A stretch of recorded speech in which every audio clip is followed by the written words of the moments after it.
Hey guys, आप सब कैसे हो? आप सब बढ़िया होगे, ठीक होगे। सो आज हम पढ़ेंगे nominal foreign from class 9। So let's get started. ये वीडियो में आप कवर करने वाले इंट्रोडक्शन, रीडिंग ऑफ पोएम, उसका एक्सप्लेनेशन, पोएटिक डिवाइसेस और ग्लोसरी जो हार्वर्ड से उसकी, ठीक है। Introduction.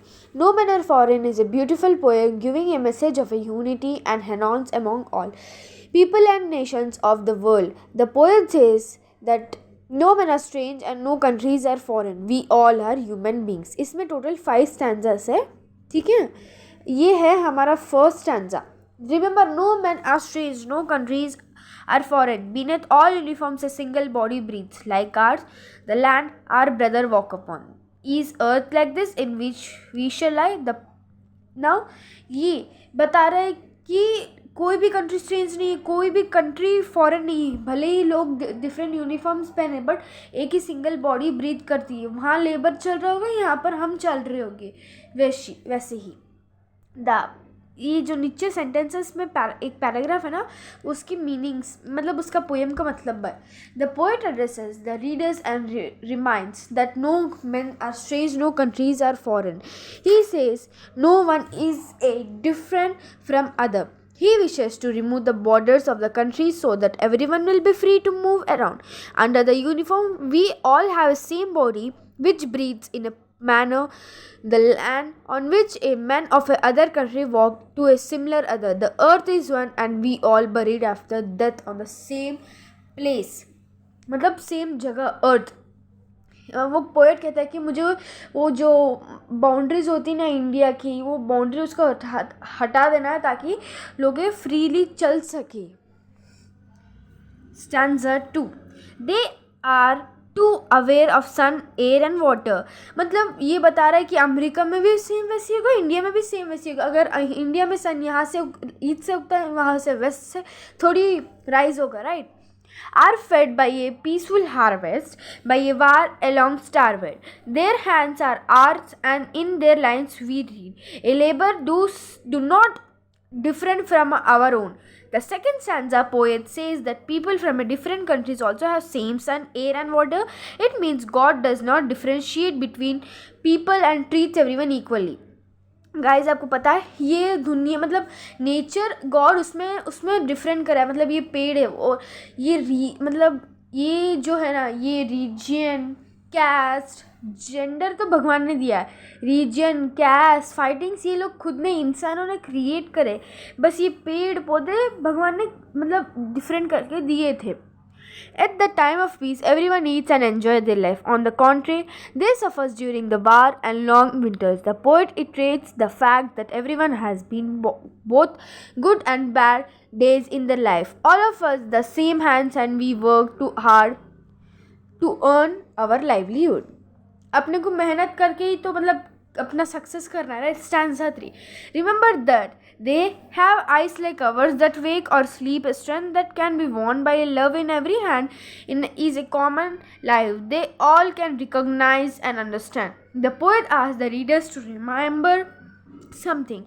He says that should keep in mind that people of another country whom we think to be our enemies have been a bestowed by God with similar appearance like us. God has given a eyes like ours when a open when A wake up and close when a sleep. हाँ guys, हम लोग ये सोते हैं तो वो लोग भी वहाँ पर लाइक दोनों की सेम आइजेस होती है कि यहाँ नहीं कि वो लोग फॉरेन है तो वो लोग की एक्स्ट्रा ही दे, ऐसे एक्स्ट्रा ही दे या फिर एक कम, ऐसे। वो लेबर है, एग्जाम्पल लेबर को चीप है, एग्जाम्पल बता रही हूँ। ऐसे लेबर तो चीप है, वो कम अर्न करता है मनी, तो उसको एक ही आंख दे भगवान, ऐसे नहीं होता है guys. Then he says that every country and every land is a one common thing, that is life. Life means the things are living, and if we can recognize them and if we can understand their feelings and realize that they are like us, then there will be no fights or no wars between us. Generally यहाँ पर poet कहता है कि हम लोग brotherhood maintain करना चाहिए guys. समझ में आया? ये जो यहाँ पर लास्ट लाइन, अब देखिए एक सेकंड बताती हूँ मैं। हाँ, जो लास्ट लाइन है यहाँ पर then there will be no fights and wars between us, यहाँ से लाइफ मीन्स ऑल थिंग्स, यहाँ से लेकर यहाँ तक ये सेंटेंस बता रहा है कि हमको एक ब्रदरहुड मेंटेन करना चाहिए। ब्रदरहुड का मतलब नो फाइट, सब इक्वालिटी रहे, एक दूसरे से प्यार बरकरार रहे, मतलब डिसेंट मतलब शांति, वैसा नहीं, सबसे अच्छे से बात करे, ऐसा कोई एनिमी दुश्मन ऐसा ना क्रिएट करे। ये स्टैंजा का मेन पॉइंट है ये। अब आते हैं फोर्थ स्टैंजा में, ठीक है। Let us remember, whenever we are told to hate our brothers, it's itself that we shall dispose, betray, condemn. Remember, we who takes arm against each other. मतलब अगर हम अपने भाई, मतलब ब्रदर्स, मतलब यहाँ पर अपने सगे वो कजिन्स, ऐसा नहीं है, मतलब ये पूरा देश जो है ना ब्रदर सिस्टर वैसा है। In fourth stanza, the poet says that whenever we told to hate a person of other country and think of us as our enemy, then we are depraying, cheating, condemning ourselves. He future say we should not pick up weapons to fight against each other. We should not fight amongst ourselves, but live in harmony. मतलब जो अभी आदमी हम जिसको दुश्मन कहते हैं, मतलब एनिमी कहते हैं, वो ही बहुत अच्छा आदमी होगा, या फिर उसमें बहुत सारे अच्छे लुक्स होंगे, अपीयरेंसेस, तो हमें ऐसा नहीं करना चाहिए। हमें यहाँ पर भी वही बता रहा है कि हम खुद को चीट कर रहे हैं अगर हम किसी को बारे में बुरा बोल रहे, सामने एक दिखावा पीछे एक दिखावा, ऐसे चीटिंग कर रहे हैं, और ऐसा नहीं होता है। यहाँ पर भी कह रहे हैं कि फाइट नहीं और दिखावा, मतलब ब्रदरहुड मेंटेन करना चाहिए। फिफ्थ स्टैंजा, ठीक है, ये लास्ट स्टैंजा है guys. It is the human hearth that we defile our health of a fire and dust outrage the innocence of a air that is everywhere our own. Remember, no men are foreign, no countries are strange. In last stanza, the poet laments that human beings are spoiling the earth with their hate. They are destroying the innocence with the fire of war. The smoke which comes through the weapons fills air and dust. He future as the air which present everywhere is ours. We should not make it dirty with our feelings of hatred. We should not remember that no men are foreign, no countries are strange. We all are equal and the same. यहाँ पर last answer में poet बता रहा है कि मतलब अभी ये पोल्यूशन से ये तो सब भगवान ने, मतलब वो तो गाड़ी है, हम लोग कुछ भी नहीं कर सकते।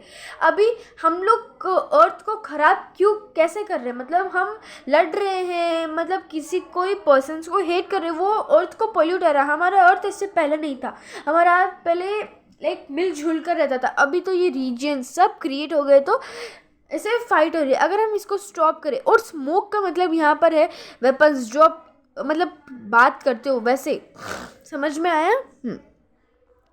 अभी एग्जाम्पल बताने, ये जो लड़की है और लड़का है, ठीक है, एक है जापान से, क्लियर तो दिख रहा है ना शायद गाइस आपको, आई थिंक सो क्लियर ही दिख रहा होगा। एक लड़का है थोड़ा सा काला, लड़की है गोरी, ठीक है। हाँ, अभी ये लड़का जो है जापान से है और ये लड़की जो है अमेरिका से, यूएस से, ठीक है। अभी वो लड़की के बाल तो डिफरेंट ही होते हैं, अभी वो दोनों की सेम ही ऐसे होंगे, ठीक है। अभी ये समझो लड़का है इंडिया और वो लड़की है जापान, तो दोनों की, क्योंकि अमेरिका है वो तो उसको एक काउंट करना चाहिए, ऐसा नहीं होता। गॉड ने सबको इक्वल, सब सेम दिया है। इसका एक एग्जाम्पल है ह्यूमंस, ठीक है।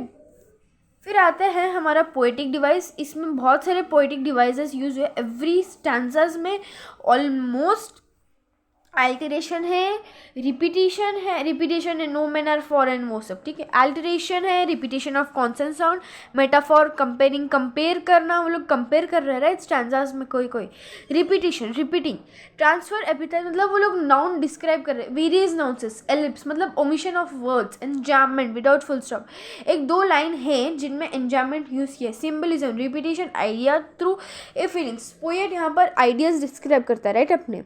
नो मीनिंग्स, स्ट्रेंज मतलब अननोन पर्सन, फॉरेन मतलब unfamiliar distant place, harvest crop, labour, यहाँ पर लेबर मतलब ह्यूमन नहीं होता, फिजिकल वर्क, डिस्पोजेस मतलब डिप्राइव, डिफाइल मतलब मेक डर्टी या फिर pollute, outrage of the innocence मतलब violate the purity of. So thank you guys for watching my video. अगर आपको कुछ और ऐसी चैप्टर्स, आप कुछ भी क्लास की कहोगे, मैं उसकी वीडियो बनाऊंगी और आप मतलब यूट्यूब में पोस्ट करेंगे। Thank you guys watching. Don't forget to like and subscribe my channel. Bye bye.